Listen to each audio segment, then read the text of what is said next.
ज्ञान और विज्ञान का महत्व समझा रहे हैं। विज्ञान कहता है कान नहीं है, ज्ञान कहता है कि शरीर के रोम से सुना जा सकता। ये हमारा ज्ञान। आप शिव जी के मंदिर गए हो, शिवालय गए हो, शंकर जी के मंदिर में पहुंचकर आपने एक लोटा जल चढ़ाया है, शिव जी का भजन किया है, या लोटा भर के जल नहीं भी चढ़ाया तो मात्र शिवलिंग का स्पर्श किया, स्पर्श भी नहीं कर पाए तो दूर से प्रणाम भी किया है, तो शिव तत्व आपको मिलेगा जरूर। झोली खाली नहीं रहेगी, वो रहेगी।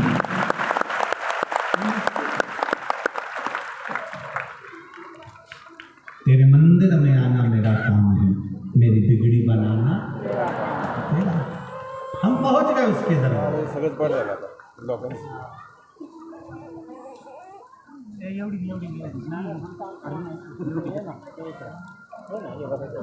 यहाँ इतने लोग बैठे हैं और मेरे परवणी के सारे भाऊ लोग बैठे हैं। इतने सारे लोग बैठे हैं, मैं पूछना चाहूं क्या तुम सब अच्छे ड्राइवर हो? अरे बोलो तो जम के। सब अच्छे ड्राइवर हो क्या? यहाँ जितने बैठे हैं पुरुष लोग, जितने टीवी पर सुन रहे हैं, जितने मोबाइल पर सुन रहे हैं, तुम अच्छे ड्राइवर नहीं हो, फिर भी तुम अपनी पत्नी को, अपने बच्चों को गाड़ी में आराम से घुमाने ले जाते हो, घुमाने ले जाते हो। कथा तक भी तुम लेकर आ गए। कई कई तो ऐसे हैं जिनको गाड़ी नहीं आती तो भी यहां तक ले ही आए। कारण क्या है? उसका एक कारण है कि गाड़ी तुम चलाते हो, पत्नी बच्चों को तुम पर पूरा भरोसा है, पूरा विश्वास है। पत्नी को पूरा भरोसा है, बच्चों को पूरा भरोसा है कि ये हमें परवणी की कथा तक ले जाएंगे। अब एक बात याद रखना कि पत्नी और बच्चों ने तुम पर भरोसा करा और तुमने देवाधिदेव महादेव पर भरोसा करा, तो गाड़ी वो चलाएगा, गाड़ी हम नहीं चलाएंगे, गाड़ी वो चलाएगा, लेकर वो जाएगा। भरोसा। अब तुमने भरोसा किस पे करा कि सियोर वाला महाराज कथा में बोला है, और सियोर वाले महाराज ने भरोसा किस पे करा कि वेद व्यास जी ने शिव पुराण में लिखा। अब वेद व्यास जी ने किस पे भरोसा करा? तो क्यों उन्होंने बोला तो मैंने लिखा। भरोसा करा तो काम। एक पत्र आया, देखो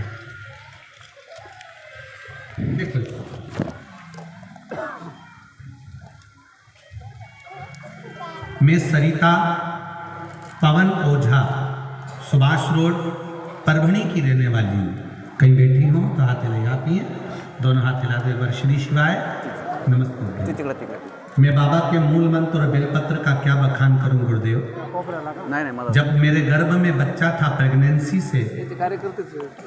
प्रेगनेंसी के समय से मुझे फिट्स आना प्रारंभ हो गए थे, मिर्गी के दौरे आना प्रारंभ हो गए थे। मैं तकलीफ में रहने लगी, परेशान थी, बल्कि मेरे बच्चे भी परेशान थे। कभी कोई मुझे अकेला नहीं छोड़ता था। फिर मैंने ये फिट्स जो है मेरी प्रेगनेंसी के समय से आ रहे थे, लगातार 10-12 दिनों में लगातार आते ही जाए। मेरे घर के लोग भी परेशान हो गए, मैं भी परेशान हो गई। ये मिर्गी, ये फिट्स कहाँ से चालू हो गए? निकल गया समय, सालों हो गए, पर वो बंद नहीं। गुरुदेव अब क्या करती? टीवी पर आपकी कथा सुनी थी तो एक लोटा जल शिव जी को चढ़ा देती, एक बेलपत्र उठाकर श्री शिवाय नमस्तुभ्यम मंत्र को बोलकर शंकर जी को देखते देखते वो बेलपत्र वहीं पर खा लेती। गुरुदेव बाबा से प्रार्थना करती, बाबा मुझे संभाल लो, और बाबा की कृपा से गुरुदेव 1.5 साल हो गया, मेरे फिट्स आना बंद हो चुके हैं। शिव की कृपा। बैठिए बहन, शिव कृपा इसी को। आप दिल से, आप मन से, आप पुकारो उसको, वो आए। एक पत्र और देखिए,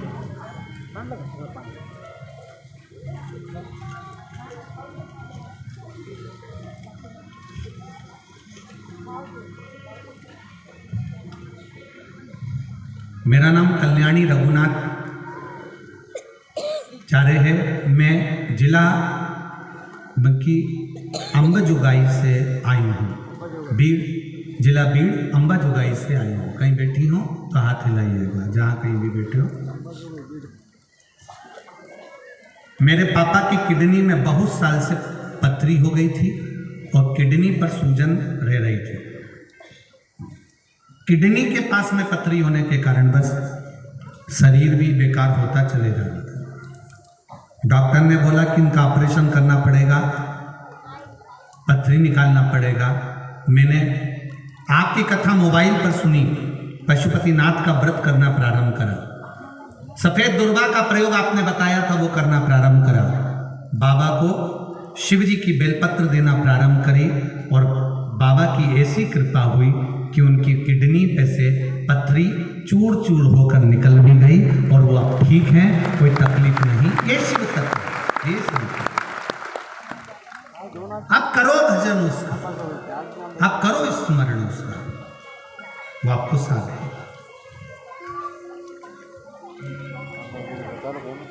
पार्वती जी ने पूछा क्या ज्ञान और विज्ञान में अंतर?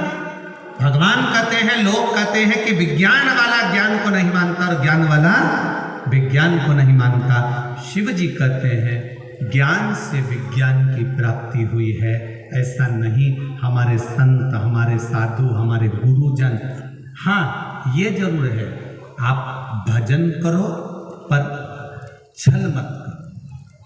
जल चढ़ाते समय छल की जरूरत नहीं पड़ती। आप भजन करो, आप कीर्तन करो, आप मंत्र जाप करो, पर उसमें दिखावा ना करें। पार्वती जी ने प्रश्न किया, शिव जी समझा रहे हैं। अब समझाते अमरनाथ की गुफा में पार्वती जी की आंखों में थोड़ी सी निंद्रा समाई। पार्वती जी जैसी थोड़ी सी झुकी, शिव जी ने उनको हिलाया, शंकर भगवान ने उनको। माता पार्वती जी फिर झपकी लेने लगी, वापिस झपकी।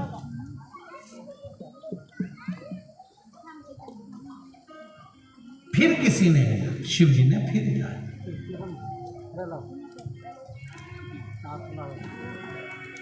बहुत कम लोग होते हैं जो आपको जगाने का प्रयास करते हैं, बहुत कम लोग होते हैं।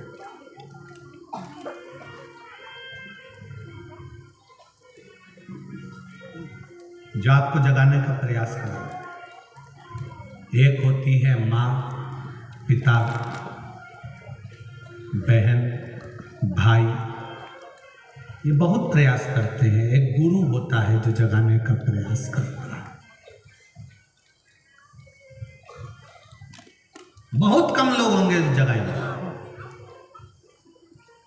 काम, लोभ, आसक्ति, वासना, तृष्णा से कोई तुम्हें जगा रहा है, समझ लेना असली है, वो नकली नहीं हो सकता। जो तुम्हें जगा रहा है, कई लोग ऐसे हैं जो तुम्हें सोता हुआ देखना पसंद करते हैं, पर घर की मां बचपन में बच्चे को सोता हुआ देखना पसंद करती है। यहां जितनी माताएं बैठी हैं, लाखों की संख्या में लोग आए हुए हैं, इनमें जितनी माताएं बैठी हैं, इन माताओं से पूछना, बच्चा छोटा है, सो रहा है, आपको अच्छा लगेगा। बच्चा सो रहा है, आपको अच्छा लगेगा। छोटा है, सो रहा है, अच्छा लगेगा। पर वही बच्चा जब बड़ा हो जाए, 25 साल का, 27 साल का, 30 साल का हो जाए, वो पलंग पर सोता हुआ अच्छा लगेगा? दिन भर घर में पड़ा रहेगा, अच्छा लगेगा? नहीं। छोटा है तो अच्छा लगेगा, बड़ा हो गया अच्छा नहीं लगेगा। उसी तरह अभी तक हम भटक लिए, अभी तक हम भटके, अभी तक हम सो रहे थे, ठीक है, कहीं यहां या कहीं वहां, कहीं वहां, कहीं वहां भटक रहे थे। अब हमें भटकना नहीं है। किसी ने कहा वहां चमत्कार हो रहा है, वहां चले जाओ। जरा सा छू छा के चक्कर में पड़े, वहां चले गए, अपनी जिंदगी बर्बाद कर ली। किसी ने कहा वहां चले जाओ, वहां चमत्कार हो रहा है, वहां पहुंच गए। किसी ने कहा वहां चमत्कार हो रहा है, वहां पहुंच गए। अभी तक हम चमत्कार के चक्कर में पड़े हुए थे, छू छा के चक्कर में पड़े हुए थे, अंधविश्वास के चक्कर में पड़े हुए थे। पर जब तक सो रहे थे, अब समय बदल गया। अब हमें छू छा के चक्कर में, विद्या के चक्कर में या किसी तंत्र फंत्र के चक्कर में नहीं पढ़ना। हमें पढ़ना है तो देवाधिदेव महादेव के चक्कर में पढ़ना। एक लोटा जल बाबा देवाधिदेव महादेव को समर्पित करिए, अपने जीवन को सार्थक बनाइए। एक लोटा बोल बम का नारा है बाबा,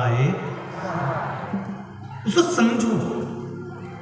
पार्वती जी जगी, पार्वती जी ने दूसरा प्रश्न किया, जागती माता पार्वती जी जागी और पार्वती जी ने दूसरा प्रश्न किया, भोलेनाथ जी मेरा दूसरा प्रश्न है, दान की महत्वता क्या है, दान का सुख क्या है,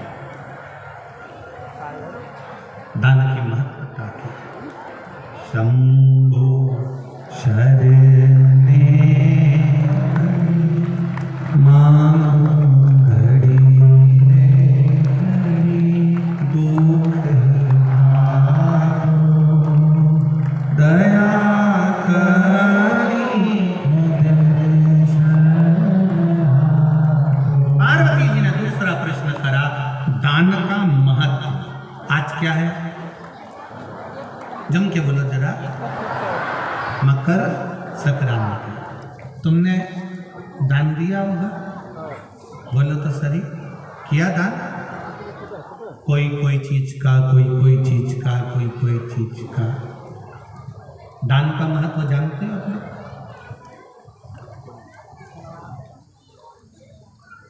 आज के जमाने में लोग दान कम करते हैं, घर का कचरा ज्यादा साफ करते हैं।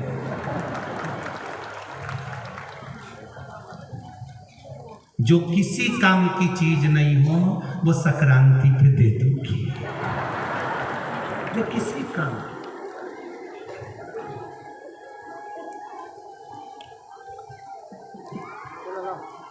जो साड़ी किसी के यहां से मिली, पीले कलर की थी, बहुत अच्छी थी, सास ने रखी।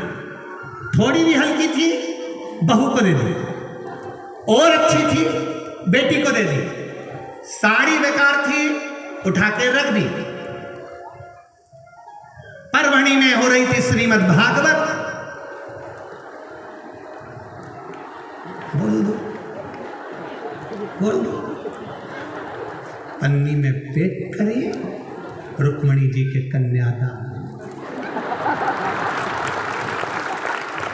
रुक्मणी जी के कन्यादान में दे। अब तुमने क्या सोचा, जो साड़ी कोई नहीं पहने वो तुमने रुक्मणी के कन्यादान में दी और सोचा कथा वाले महाराज की पत्नी पहन लेगी, महाराज की पत्नी ऐसी पहने।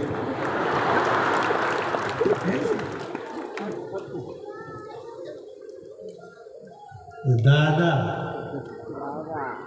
महाराज पहन ले और जगदम्बा नहीं पहन।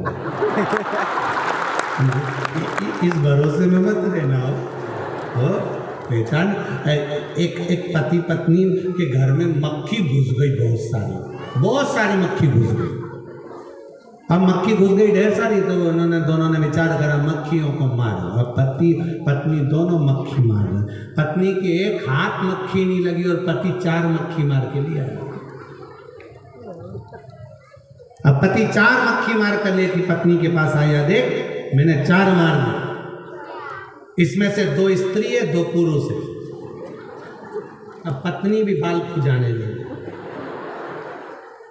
तुम इतने विद्वान कब से हो गए कि मक्खी को पहचान गए कि कौन सी मादा है कौन सी नर है? तुम कैसे कह सकते हो कि 2 स्त्री 2 पुरुष है? पति बोला 2 कांच पे बैठी थी, दर्पण पे।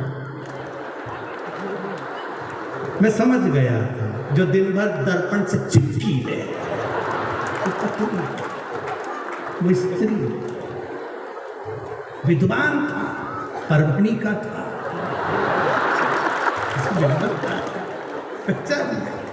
कि ये दर्पण पे बैठी है, कांच पे बैठी है और दर्पण से चिपकी है, मतलब ये 2 बोलो तो स्त्री है। और बेचारे वो 2 जो घूम रहे थे, कान पे बैठा है इधर। इससे पहचान हो जाती है कि कौन क्या। तो ये समझ वाला स्मरण। पार्वती जी ने कहा दान की महत्वता क्या है, दान किसको कहते हैं, दान की पूर्णता क्या, दान का स्मरण। आज के जमाने में दुनिया के लोग दान वो चीज देते हैं जो घर में किसी काम की नहीं रहती, किसी काम की। एक शॉल ना जाने कितनी जगह से घूम फिर के वापस वहीं आ जाता है। एक गिफ्ट का आइटम बार बार घूम फिर के वहीं से आ जाता है। दान क्या चीज है? नचिकेता के पिता ने दान दिया था, शिव कथा कर रहे। नचिकेता के पिताजी ने दान दिया तो सारी वस्तुएं दान कर रहे थे, गाय दान कर रहे थे, बछड़ा दान कर रहे थे, सामान दान कर रहे थे। इतने में नचिकेता ने कह दिया पिताजी गाय देना है तो दूध वाली दीजिए, हाथी देना है तो युवान दीजिए, घोड़ा देना है तो युवान दीजिए। जो किसी काम का नहीं उसको देने से लाभ क्या?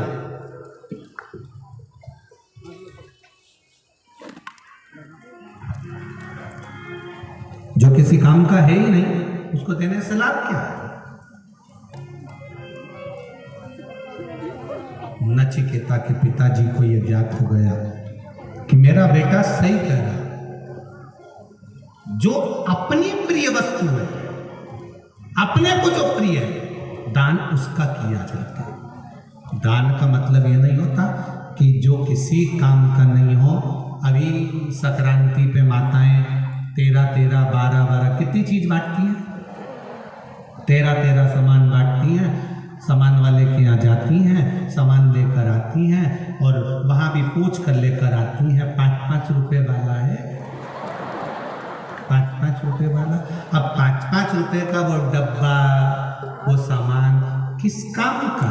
यहाँ जितने लोग बैठे हो तुम्हारे घर में वो संक्रांति का सामान पिछले साल का अभी तक कहीं ना कहीं पड़ा है और ये भी सामान कहीं ना कहीं पड़ा रहेगा, फिर वो सामान कहीं ना कहीं पड़ा रहेगा। शिव महापुराण की कथा कहती है दान उस वस्तु का होना चाहिए जो तुम्हारे लायक हो, तुमको प्रिय हो, तुम्हारे आनंद के अनुकूल हो। तो यहाँ तक शिव पुराण कहती है कि प्लास्टिक का सामान देने से अच्छा है श्री शिवाय नमस्तुभ्यम कह दो, उतने में ही काम चलेगा। राधे राधे कह लो, सीताराम कह लो, जय श्री राम कह लो, जय श्री कृष्णा कह लो, विठल पांडुरंग कह लो, उतने में काम चलेगा। पार्वती जी सुन रही थी, नैनों में निंद्रा समा गई, समाई निंद्रा, पार्वती जी झपकी फिर भरने लगी। अब की बार पार्वती जी ने झपकी भरी, जगाया नहीं जगी, फिर जगाया फिर नहीं जगी, क्रोध आ गया शिव जी को। शंकर भगवान ने पार्वती जी को हिलाया। सोते को जगाना, जो काम में सो रहा है, लोभ में सो रहा है, आसक्ति में सो रहा है, वासना में सो रहा है, उसको जगाना श्रेष्ठ। जगाओ। कोई कथा में सोए तो भी जगा दो। जैसे तो कोई सोता नहीं है, पर फिर भी मान लो सो जाए, कोई भरोसा नहीं, जगा। सो रहे हो, उठो जरा, जगा। जगाने का प्रयास। पार्वती जी को जगाया, शिव जी को क्रोध आ गया और देवाधिदेव महादेव ने कहा, पार्वती बार बार तू झरोके ले रही है, बार बार झोंके मार रही है, सो रही है। पार्वती जी ने कहा, भोलेनाथ जी मैं सो नहीं रही हूं, मैं नहीं सो। शिव जी कह रहे हैं, पार्वती एक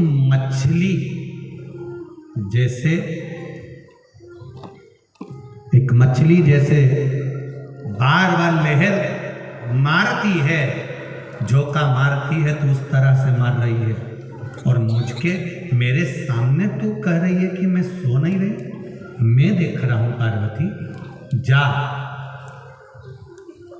अपने पति से ज्ञान की बात सुनने की जगह तू नींद ले रही है।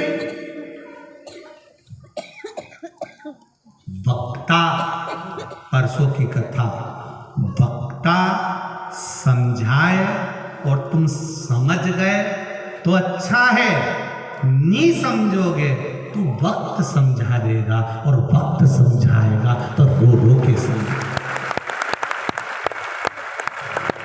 वक्त समझाएगा पर वो रो रो के समझाएगा। वक्ता समझाए, समझ।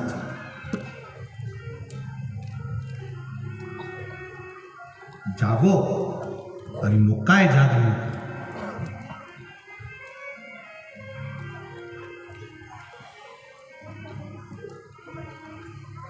यहाँ पर गश्ती लगाने वाले आते कि नहीं आते मालूम नहीं। हमारे शहर में, सीहोर में रात्रि के समय सीटी बजाने वाले आते हैं, आधी रात को सीटी बजाते हैं, चिल्लाते हैं डंडा बजा के, जागते,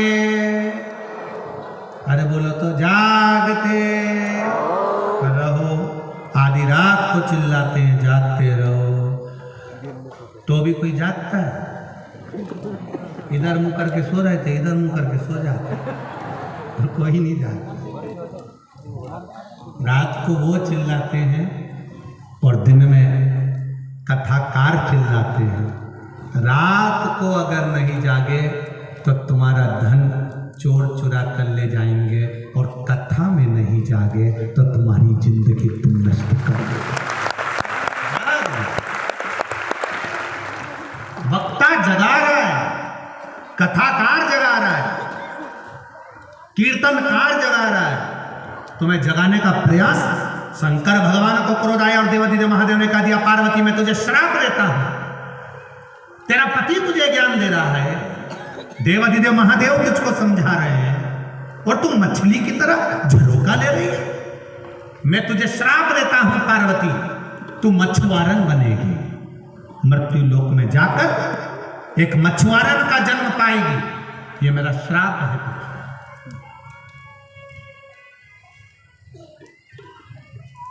विचार करिएगा, 84 लाख योनियां जब चालू होती है तो उसमें सबसे पहली योनि आती है मछली की योनि। गरुड़ पुराण सुना है कि नहीं सुना?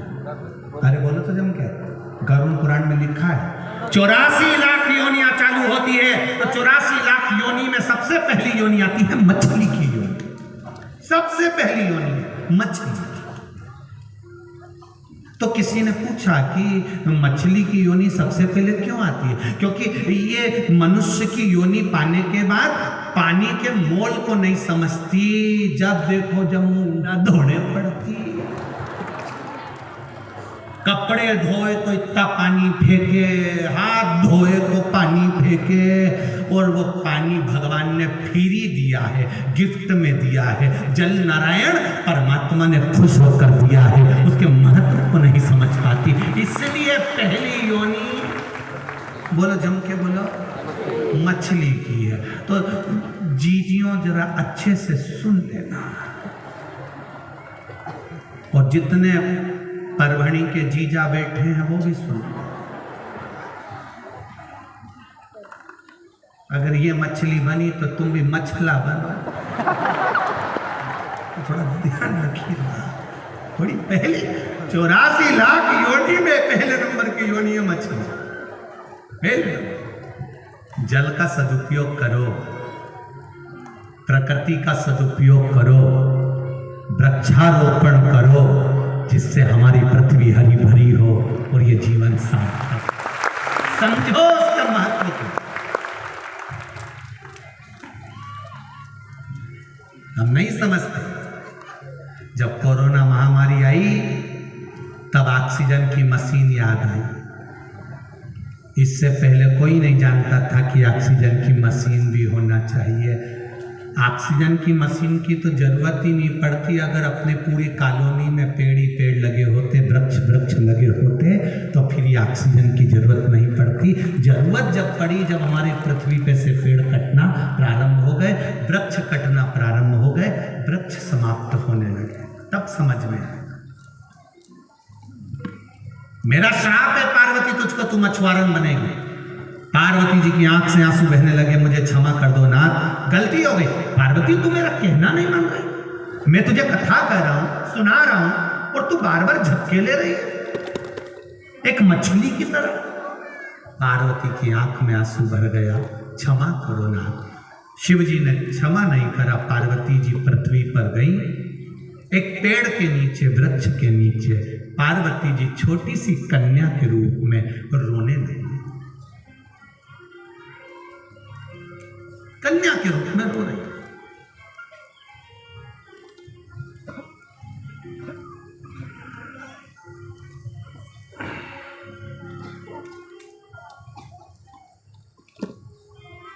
अब रोती है। चंद्रदेव पार्वती जी को देख रहे थे कि मां भी रो रही है। आज जगत की धात्री, जगत जननी जगदम्बा अम्बा, मां चिंतपूर्णी, मां आनंद देने वाली, मां अंबिका आज एक वृक्ष के नीचे रो रही है।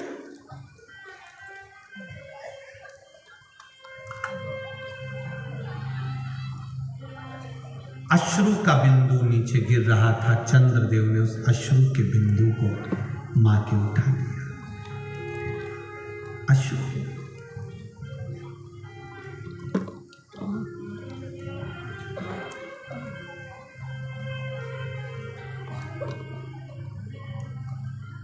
जब भगवान देवाधिदेव महादेव, मेरे शिव, मेरे ओघड़दानी, मेरे शंकर, करकटी के पुत्र भीम को मार दिए, भीमा शंकर के रूप में विराजमान हो गए। शिवजी को पार्वती का वियोग लग रहा था, वियोग लग रहा। पार्वती की याद शिव को आ रही थी। मैंने श्राप दे दिया, पार्वती को श्रेष्ठ नहीं करा। तब वो जल का बिंदु चंद्रदेव ने ले जाकर शंकर के सम्मुख में दिया। जहां पर शिव भीमा शंकर के रूप में विराजमान हुए, वहां बिंदु को जब दिया तो वो भीमा शंकर के सम्मुख पहुंचा, इसलिए भीमा कहला। पर चंद्र ने इसको दिया तो शिव जी ने भी कह दिया ये पार्वती का शुरू है, साधारण नहीं है। मैंने पार्वती को पृथ्वी पर भेजा है, पार्वती मेरे लिए तप कर रही है, इसलिए अश्रु भी तप करेगा और मृत्यु लोक में चंद्रभागा के नाम से जनमानस का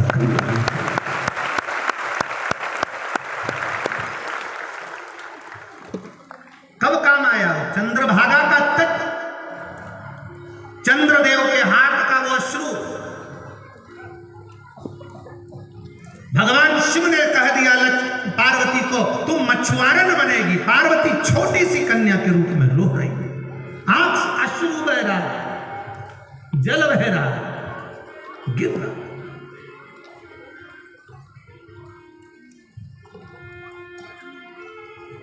मछुआरों का समूह जा रहा था, मछुआरों का समूह बड़ी विशालतम नदी उसके पास में से जा रहा है। एक मछुआरों के सरदार ने उस कन्या को देख लिया, उठा लिया, उठाकर अपने घर ले गया। उसकी धर्म पत्नी के संतान नहीं थी। उस मछुआरे ने अपनी पत्नी की गोद में कन्या को दे दिया। क्या नाम रखा? पार्वती ही नाम रखा, क्योंकि शंकर भगवान की पूजन करता था, हिमालय को बहुत मानता था, तो पार्वती नाम रख दिया। उस कन्या का नाम पार्वती। बड़ी सुंदर कन्या है, बड़ी सुंदर, अति रमणीय।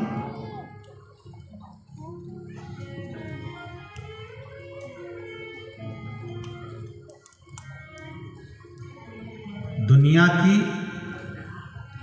सुंदर नदियों में जैसे मंदाकिनी है, सरस्वती है, गंगा है, गोदावरी है, नर्मदा है, ऐसी सुंदर नदियों में माँ चंद्रभागा भी है।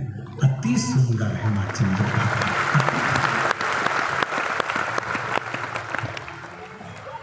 वियोग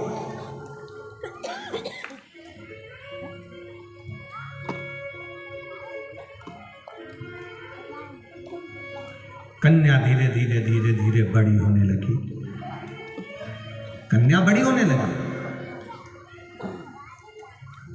जब कुछ अवस्था पाई पार्वती जी ने, मछुआरे ने नाम उनका पार्वती रख दिया। कुछ अवस्था पार्वती जी की आई, बड़ी सुंदर माता पार्वती थी।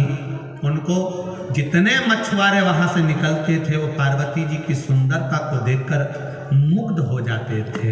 माँ है आखिर, माँ की सुंदरता तो इतनी होती ही है, सुंदरता तो बड़ी सुंदर है माँ। और महाराज, अरे बड़ी सुंदर है माँ तेरी नगरी, भोले पैदल चले आ रहे हैं।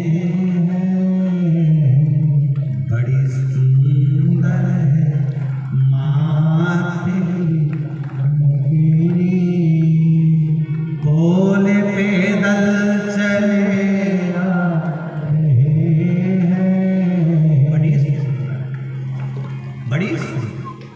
सारे मछुआरे देखते देखते जा रहे हैं, माता की सुंदरता को देखते हुए जा रहे हैं। बड़ी सुंदर। महाराज, शिव कथा कर रही है, करोड़ों रुपए का जेवर पहन लो, उससे तुम्हारी सुंदरता नहीं हो सकती। लाखों रुपए के जेवर पहनो, हार पहनो, हथफूल पहनो, कड़ा पहनो, चूड़ा पहनो, पायल पहनो, करधनी पहनो, मांग का टीका, कान के कुंडल पहनो, नाक की नथनी पहनो, उससे तुम्हारी सुंदरता नहीं हो सकती। हेलो, दुकान बंद है। करोड़ों रुपए के सोने से, हीरे से, जेवर से नारी की शोभा नहीं है जितनी शोभा नारी की मर्यादा से होती है, जितनी शोभा मर्यादा से। नारी जितनी मर्यादा में रहती है, कायदे में रहती है, उतना उसका जीवन सार्थक होता है।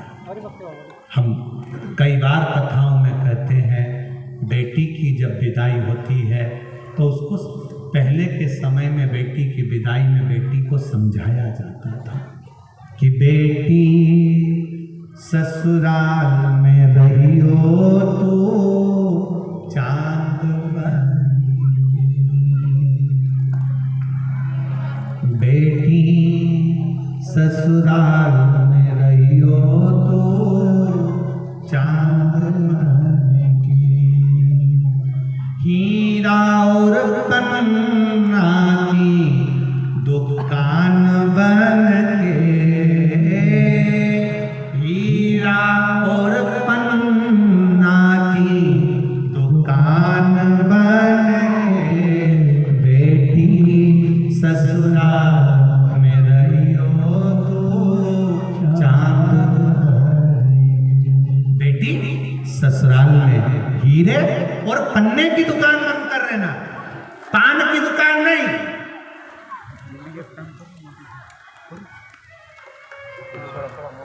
किराने की दुकान नहीं,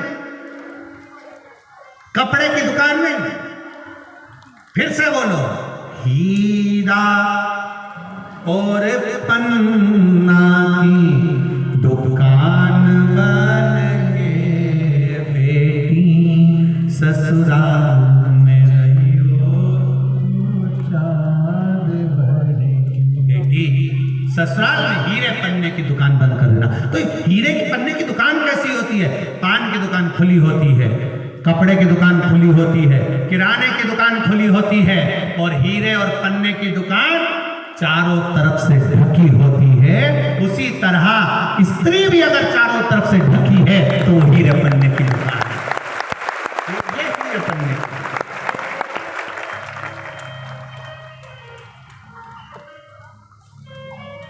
अब आज का समय थोड़ा सा बदल गया। पहले इतना पल्लू चलता था हमारे यहाँ मारवाड़ियों में, तो आज भी रीति है। बुजुर्ग माताओं को देखो, बुजुर्ग माताओं को इतना पल्लू, फिर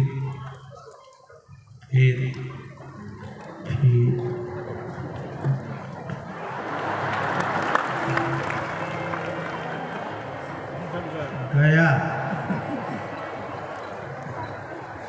तो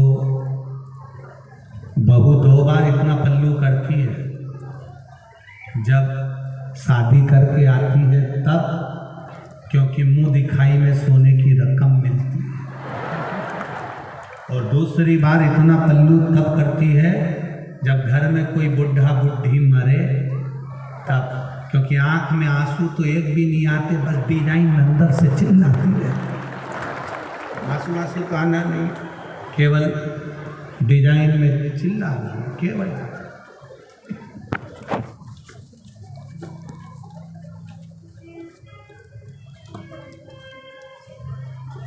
स्त्री की मर्यादा,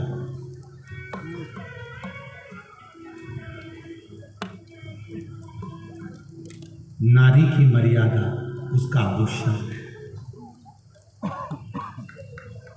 उसका आभूषण है नारी की मर्यादा। जितनी मर्यादा में रहेगी ना, उतना उसका आभूषण रहेगा।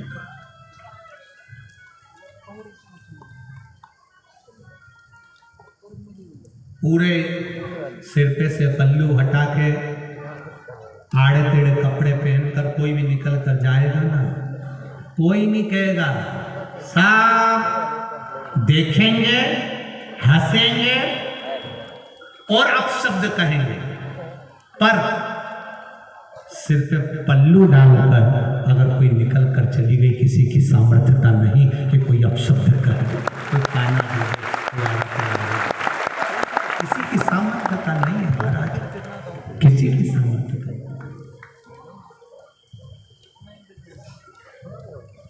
मर्यादा स्त्री की। पार्वती जी छोटे से बड़ी हो गई, सुंदर थी, अति सुंदर थी। सारे मछुआरे उनको देखते हुए जाते थे, समय आया, शंकर भगवान आज बैठे हुए थे, भीमा शंकर बैठे हुए थे, भगवान शिव बैठे हुए थे। नंदी ने भगवान देवादिदेव महादेव को देखा। आज भगवान शंकर का स्वरूप देखकर नंदी समझ गए मेरा बाबा आज मौन बैठा हुआ है पर चेहरा उतरा हुआ, चेहरा उतरा।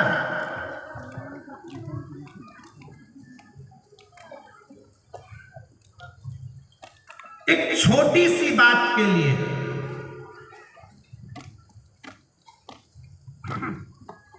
मैं बेटियों से कहना चाहूंगा, मैं बेटों से कहना चाहूंगा, जरा सी बात के लिए तलाक की मत सोचो। 2 साल थोड़ा एडजस्टमेंट करने में लगाना, थोड़ा रुकना। तुम्हारी किस्मत में अगर अभी दुख लिखा है तो तुम दूसरी शादी कर लोगे तो भी दुख तो तुमको भोगना ही पड़ेगा, इसलिए थोड़ा एडजस्ट करें।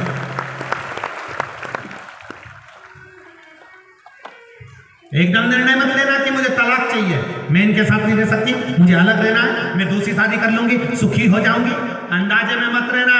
जब पहली किस्मत में दुख लिखा है तो तू 4 भी शादी कर लेगी तो तेरी किस्मत में दुख लिखा रहेगा, इसलिए थोड़ा सा एडजस्ट कर चल, थोड़ा सा संभल कर चल। और कई पुरुष लोग कह देते, कई लड़के लोग कह देते ये मेरे लायक नहीं है, मैं इसके साथ नहीं रह सकता, मैं इसके साथ नहीं रह सकता। तो अभी तो तुझे जगदम्बा मिली है, आने वाले समय में चंद्र घंटा मिलेगी, क्या चिंता।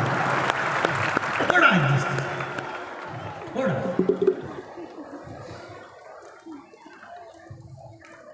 आज अदालत में सबसे ज्यादा केस केवल तलाक के चल रहे हैं, केवल तलाक।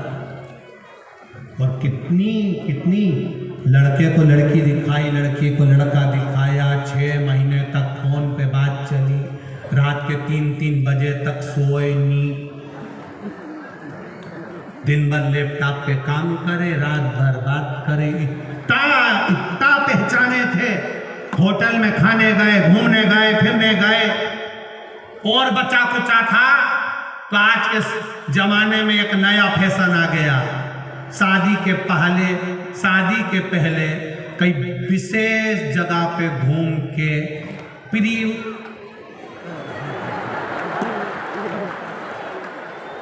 क्या बोलते हैं वो फोटो खींचते ना, पहले ही शादी के पहले घूम आए, हाथ पकड़ के गाड़ी पे, गले में भैया डाल के।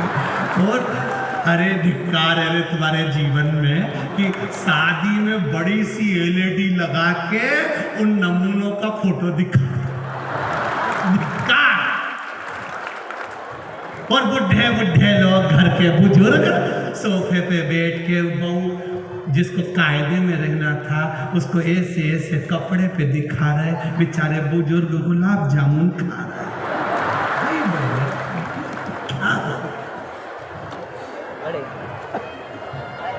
चंद्रभागा में से चुल्लू भर पानी लिया है।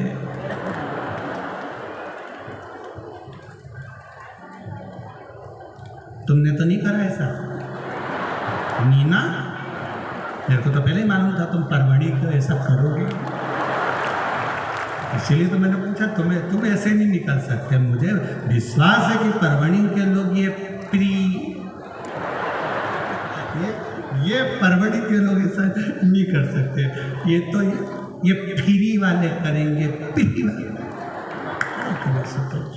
पर विश्वास रखना, बुजुर्गों के सामने अपनी आने वाली बहू का नमूना पेश मत करना, उसको ऐसा मत करना। जो बहू तुम्हारे घर की लक्ष्मी है, तुम्हारे घर की बेटी है, तुम्हारे घर की पूंजी है, तुम्हारे घर की तिजोरी का धन है, उसको 4 लोगों में स्टेज प्रोग्राम में ऐसा LED लगा के मत दिखाना कि लोगों की आंख भी नीची हो जाए, ऐसा मत दिखाओ। क्या दिखाओ? थोड़ा हमारी बात का बुरा जरूर लगेगा आप लोगों को, लगे तो लग जाए, उसमें कोई टेंशन वेंशन की बात नहीं हो, लग जाएगा तो अगली बार नहीं बुलाओगे, उसमें कोई दिक्कत नहीं। तुम मत बुलाना, सांसद जी तो बुलाएंगे, इसलिए तुम्हें टेंशन ले रहे हो। सुधरो, थोड़ा सुधरो, थोड़ा सुधरो। शिव जी का ध्यान नहीं, शंकर भगवान मौन है, शंकर भगवान का चेहरा उतरा हुआ है। शिव जी का चेहरा उतरा हुआ था, नंदी ने देख लिया। नंदी ने देखकर भोलेनाथ जी को पूछ लिया, बाबा आपका चेहरा उतरा हुआ है, क्या बात है? मेरे बाबा बोलते हैं मैंने पार्वती पर क्रोध कर दिया, उसको श्राप दे दिया, अब पछता रहा। थोड़ी देर का क्रोध आता है, पति पत्नी से शब्द कह देते, पत्नी पति से कह देते, गुस्से में आकर हर कुछ बोल जाता है। वो तो कहीं कहीं का पति हो तो थोड़ा सा समझ जाता है। एक पत्नी ने गुस्से में आकर कह दिया तुम तो जानवर हो, बेचारा समझदार पति था, उसने कहा बिल्कुल सही बोल रही है, तू मेरी जान और मैं तेरा वर। उसमें तो गलत नहीं बोल, वो तो कहीं कहीं का समझदार हो। तो उसने अपशब्द बोला, इसने पलट कर शब्द किया, उसने पलट कर शब्द बोला, उसने पलट कर शब्द किया। बाद में पछतावा हुआ कि हमने क्यों अपनी पत्नी को ऐसा बोल दिया, हमने क्यों अपने पति को ऐसा बोल दिया, मैंने क्यों अपने बेटे को ऐसा बोल दिया, बेटे ने क्यों बाप को ऐसा बोल दिया। फिर बाद में पछतावा होता है जब क्रोध समाप्त हो जाता है। तो शिव जी कह रहे हैं मैंने पार्वती को श्राप दे दिया, पर मुझसे वियोग सहन नहीं हो रहा, मैं क्या करूं।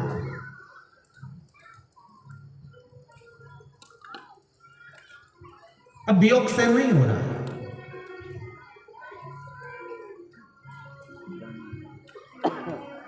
नंदी ने कहा तो पार्वती मैया को वापस क्यों नहीं लिया थे भोलेनाथ जी? बाबा आप पार्वती जी को वापस लिया। शंकर भगवान बोले कि पार्वती को मैं कैसे लेके आऊं, क्योंकि मैंने उसको श्राप दिया, मैंने श्राप। तो फिर पार्वती कैसे मिलेगी? शिव जी कहते हैं अब वो मछुआरन बन गई, मछुआरे की बेटी बन गई, अब तो उसकी शादी किसी मछुआरे से ही होगी,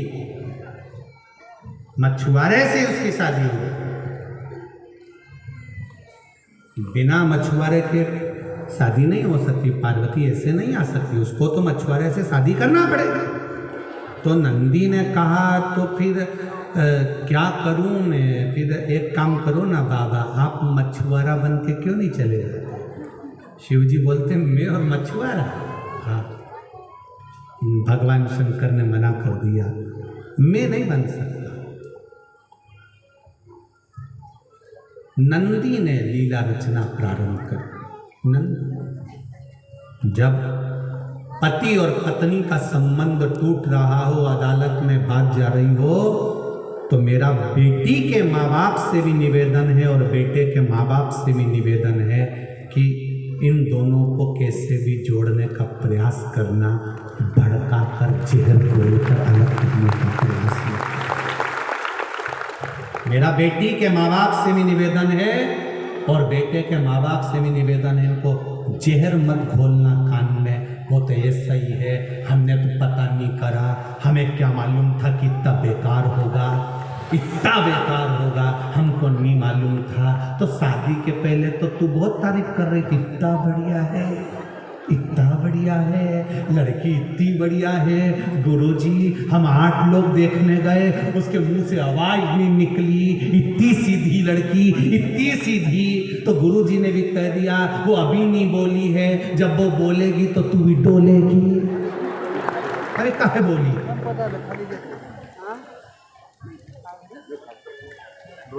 पति पत्नी में झगड़ा हो रहा है, अदालत में बात चल रही है, मेरा बेटी के माँ बाप से और बेटों के माँ बाप से निवेदन है, थोड़ी देर समझाना अपनी बेटी को, कहना तू ज्यादा पढ़ गई है, तू बड़ी नौकरी कर रही है, सर्विस कर रही है, तेरी एजुकेशन अच्छे कॉलेज में हुई है, हम जानते हैं तू उस लेवल की है, लड़का हो सकता है तेरे लेवल का नहीं हो, पर बेटा मान लो तलाक होने के बाद हम दूसरी शादी करें और वो भी ऐसे ही निकल जाए तो क्या गारंटी है। इसलिए बेटा एक बार फिर सोच ले, कोई बात नहीं, थोड़ा समझने में देरी लगेगी बेटा, 2-4 साल रुको, आराम से उसको एडजस्ट करो, लड़के को भी समझाओ बेटा बेटी ऐसी नहीं हो सकती, हम शादी के पहले उससे मिले, वो लड़की ऐसी नहीं हो सकता है किसी के शिकायत में आ रही हो सकता है उसको ज़्यादा बोलने की आदत हो सकता है वो अकेली रही है इसलिए एडजस्टमेंट सबके साथ नहीं कर पा रही है। बेटा थोड़ा समझो, थोड़ा धीर बांधो, दोनों को समझाना हमारी जिंदगी का एक आनंद होगा। पर हम क्या करते हैं, जितना बन सकता उतनी और मिर्ची झोंक देते हैं, और जहर झोंक झोंक कर पूरे परिवार को तहस नहस कर देते हैं। आज के ज़माने में 50% शादियां सही चल रही है और 50% शादियां अदालत में चल रही है आज के समय।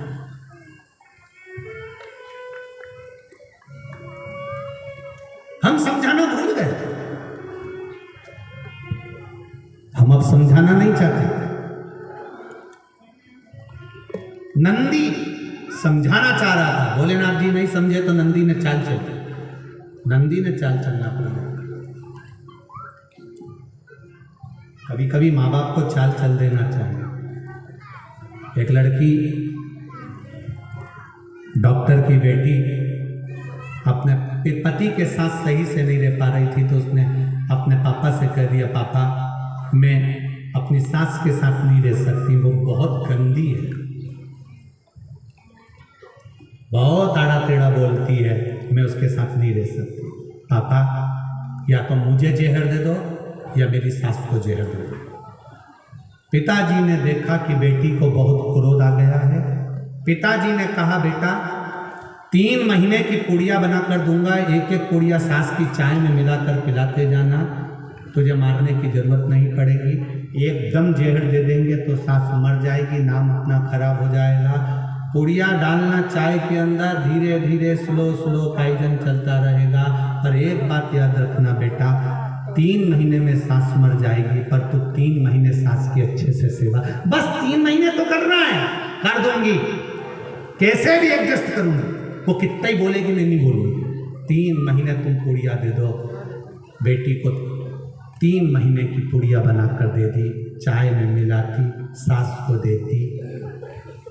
सास कुछ भी कहती, वो कुछ जवाब नहीं देती, अच्छे से रहती। सास को भी लगा जब से मायके से आई है थोड़ा बदल गई है। सास ने भी बोलना बंद कर दिया। 1.5 महीना निकल गया। सास ने कहा, बेटा त्यौहार आ रहा है, चल मैं तुझे बाजार ले चलूं। सास उसको बाजार ले गई, साड़ी दिलाई, रकम दिलाई, पाँव की चप्पल दिलाई, सब दिलाकर लेकर आई। सास और बहू में धीरे धीरे प्रेम बढ़ने लगा। 15 दिन की दवाई और रह गई थी कि बहू दौड़कर अपने मायके पहुंच गई। पापा कुछ भी करो पर मेरी सास को मरने मत देना, मेरी सास जैसी कोई सास नहीं। पिता ने कहा, बेटी मैंने उसको मरने के लिए कोई दवाई नहीं दी, मैंने तो केवल तुम दोनों का प्रेम बढ़ाने के लिए भगवान शंकर से प्रार्थना करी थी कि इनका प्रेम बढ़ जाए, बस वही वो प्रेम बढ़ा। हम नफरत देख रहे हैं, तुम प्रेम बढ़ा। नंदी ने प्रेम बढ़ाया। नंदी एक बड़ी मछली का रूप लेकर भीमा नदी में कूद गया। नंदी एक बड़ी मछली का रूप लेकर नदी के अंदर प्रवेश कर गया। नंदी नदी के अंदर प्रवेश करा। मछुआरे अपनी नाव लेकर जा रहे थे, जाल बिछाते थे। जो जाल मछुआरे बिछाते थे, नंदी वो मछली का रूप रखकर, बड़ी मछली का रूप रखकर पूरे जाल को काट देता था, नाव को पलट देता था। कई मछुआरे मरने लगे, जाल कटने लगे, सब तरह हाहाकार मचने लगा। सारे मछुआरे चिल्लाने लगे, हमारी नाव पलट रही है, जाल काटे जा रहे हैं, एक मछली नदी के अंदर आ गई जो सही नहीं है, करें क्या। सबने सरदार से कहा। सरदार ने कहा, जो उस मछली को पकड़ लेगा या उस मछली को मार देगा जो मेरे मछुआरों को परेशान कर रही है, मैं अपनी सुंदर कन्या पार्वती का विवाह उसी के साथ कर दूंगा। सुंदर कन्या पार्वती का विवाह उसके साथ कर दूंगा।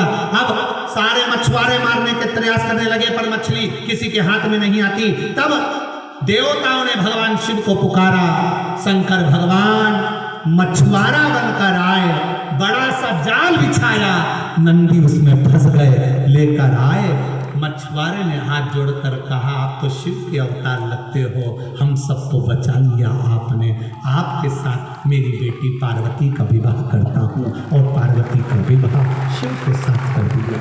शंकर भगवान ने कहा, पार्वती तुम मछुआरन बनी, मैं मछुआरा बना।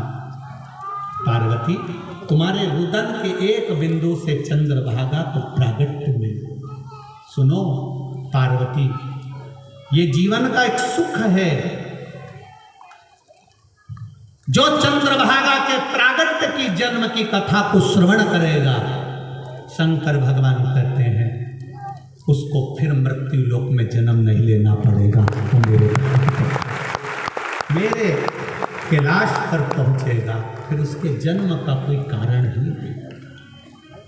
आज मकर संक्रांति पर आप सब ने जो चंद्रभागा के आनंद की कथा को सुना है, आपका जीवन सार्थक, जीवन की सार्थक